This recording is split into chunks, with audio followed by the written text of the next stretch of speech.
আজকে টিকিট দিছি কয়জনের হাত জাগান? জান্নাতের টিকিট পাইছেন কে কে? হাত জাগান, তরুণরা হাত জাগাও।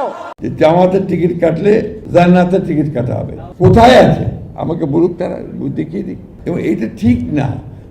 জামাতের টিকিট কাটলে জান্নাতের টিকিট, এটা কোথায় লেখা?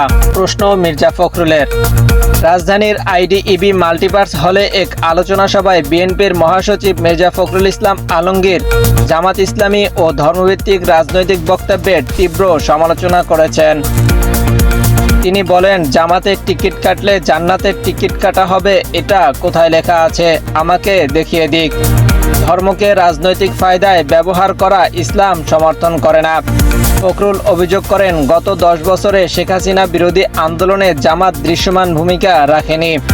একই সঙ্গে তিনি বলেন, একটি দল এতদিন পিআর নিয়ে চিৎকার করলেও এখন সুর নরম করেছে এবং নির্বাচনের জন্য দৌড়ঝাঁপ করছে।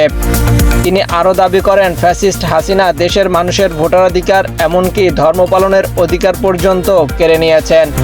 এ সময় কিছু আলেমের প্রধানমন্ত্রীকে কওমি জননী উপাধি দেওয়াকে দুঃখজনক বলেও মন্তব্য করেন তিনি।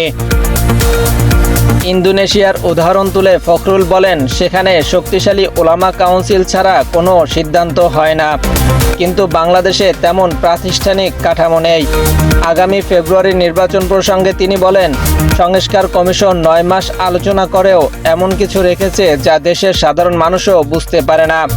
শেষে তিনি আহ্বান জানান, সর্বস্তরের মানুষকে ঐক্যবদ্ধ হয়ে একটি গ্রহণযোগ্য নির্বাচন নিশ্চিত করতে হবে, যাতে সরকারের গণতান্ত্রিক সরকার ও পার্লামেন্ট গঠন করা যায়।